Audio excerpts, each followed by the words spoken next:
अस्सलाम वालेकुम दोस्तों, मैं हूं खालिद मोइन और आप देख रहे हैं अदब व फ़नून नामा। आज अदब व फ़नून नामे में एक नौजवान जिसे आप देख रहे हैं, ये बड़ा ख़ास नौजवान है। बज़्म इल्म व दानिश जहाँ जहाँ तक पहुँची है और बहुत पहुँची हुई एक बज़्म है जिसने साल साल बहुत कराची में और कराची भर, सिंध भर, पाकिस्तान भर में बहुत उम्दा नशिस्तें की और लोगों के जहनों की आबियारी की और तख्लीक़ी आबियारी की और नज़रियाती आबियारी की। तो मुंसिफ रज़ा साहब का नाम बड़ा एहतराम से हम लेते हैं क्योंकि वो हमारे असातिज़ा में से। मुंसिफ रज़ा साहब बहुत पढ़े लिखे आदमी और बहुत मोहब्बतों के आदमी, नौजवानों को आगे बढ़ाने का काम, तरबियत करने का काम। और मुंसिफ रज़ा साहब के घर पर ये नशिस्तें होती रहीं एक ज़माने तक।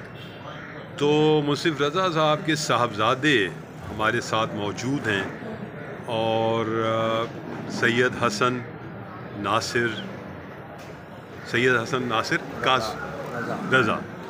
तो सैयद हसन नासिर रज़ा, ये नौजवान जिसे आप देख रहे हैं और ये सिगरेट भी पी रहा है, और उसने कहा मैं पी सकता हूँ, तो मैंने कहा पियो दोस्त। तो हज़रत नासिर, ये बताओ क्योंकि तुम्हारा नाम ही हसन नासिर पर तुम्हारे वालिद ने रखा, जो बहुत इनकलाबी और नज़रियाती जो सारी सिलसिले हैं उनके बड़े अहम, जिन्होंने कुर्बानी दी और जान दी और सुर्ख लकीर खींची, और उनका नाम अब भी बहुत एहतराम से नज़रियाती सतह पे लिया जाता है। तो तुम इन दिनों क्या कर रहे हो और क्या हो रहा है ज़िंदगी में? अस्सलामुअलैकुम खालिद भाई।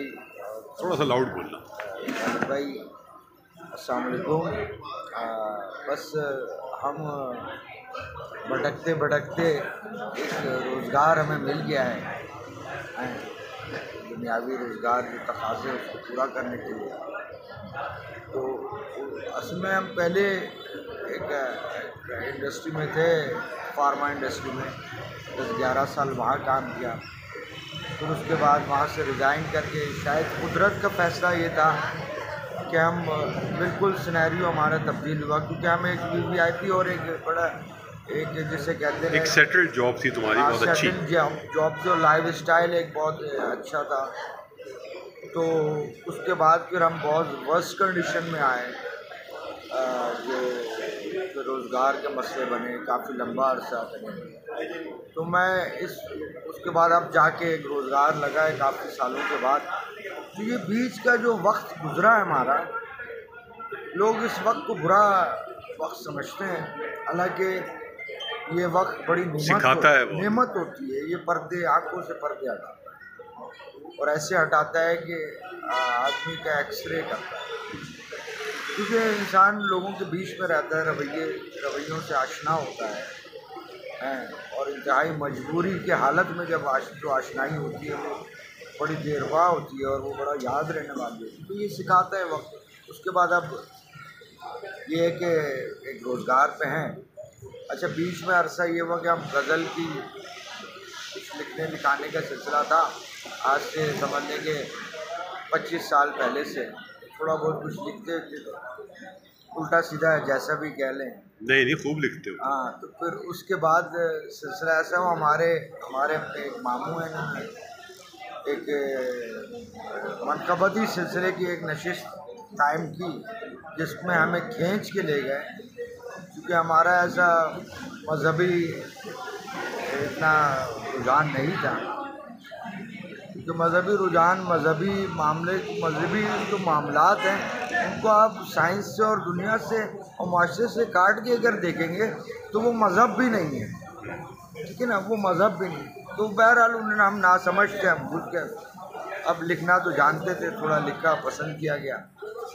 लेकिन बीच में रह कर के हमने ये देखा, कभी कभी जाते थे कि लोग बहुत ज़्यादा इंतहा पसंदी की तरफ चले गए। इंतहा पसंदी मतलब मिसाल के तौर पे, अगर एक जगह हज़रत अब्बास का अलम लगा हो और ये उसके बराबर में 30-40 फीट के फासले से हज़रत अब्बास खड़े हों, तो मैं ये सवाल करता हूँ कि लोग कहाँ जाएंगे? हज़रत अब्बास के पास नहीं जाएंगे, अलम पे जाएंगे, क्योंकि अब्बास के पास जाएंगे तो वो कहेंगे कि ये बेटा ये तुमने इतना, वो अलमारी चेक करेंगे, वो कहेंगे नौकरी कहाँ कर रहे हो, बैंक की, तो आराम में छोड़ो, ये उधर तो फंस जाएंगे जाकर, ये आलम पे ही जाएंगे। और एक खैर वो सदा का मसला है, हम गैब को मानने वाले होते हैं, हाजिर के इनकारी होते हैं, ये बड़ा तजाद है हमारे यहाँ। और मैं मिसाल देता जाऊँ, और ये मेरा बड़ा एक ऑब्जर्वेशन वाला एक सब्जेक्ट रहा है गैब और हुजूर का।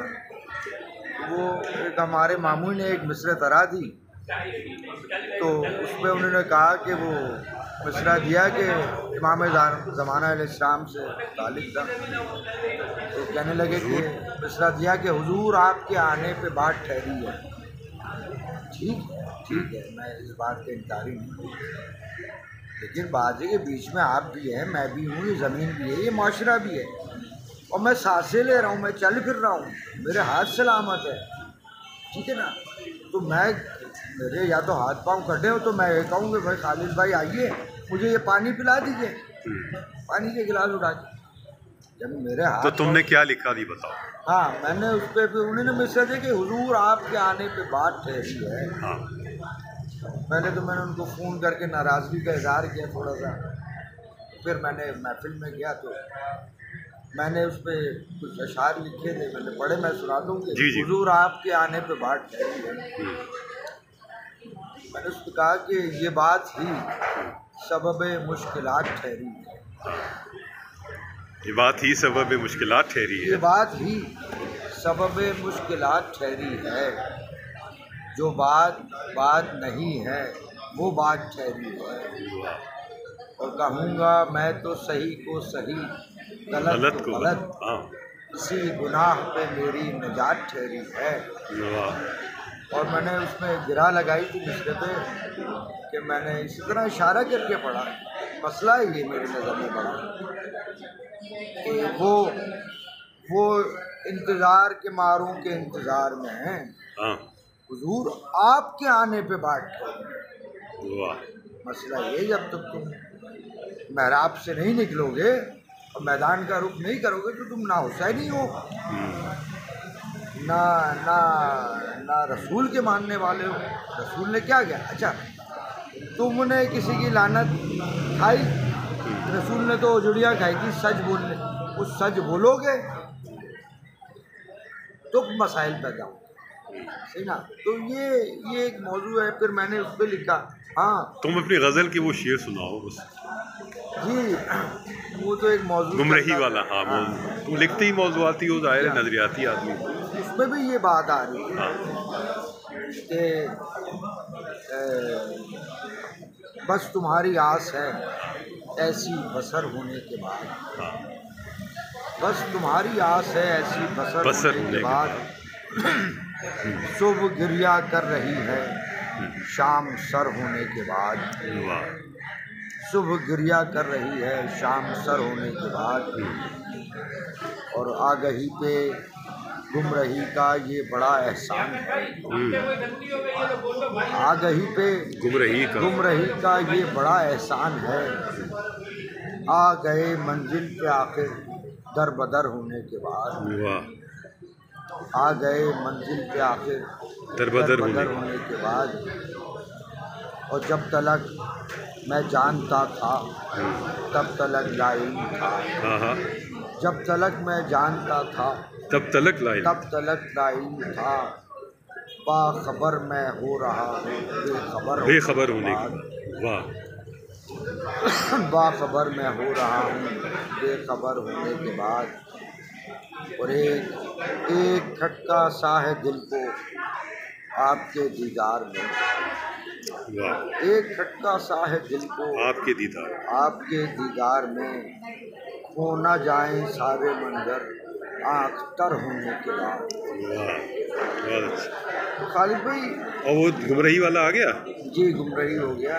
बात गुमराही तो वो मेडिसिन है, तो हम अभी बात कर रहे हैं। वो वाली बात भी बता दो, आखिरी बात वही हम करने जा रहे हैं कि टॉनिक बहुत ज़रूरी है आज की जो ज़िंदगी है, आज के जो मसाइल हैं, वहशतें हैं, उसमें एक टॉनिक ज़रूरी है, जो तुम कहते हो। बिल्कुल बिल्कुल बिल्कुल खालिद भाई, असल में मसला ये पैदा हो गया, पहले लोग काम काज से हट करके लोगों से मिलना जुलना रखते थे।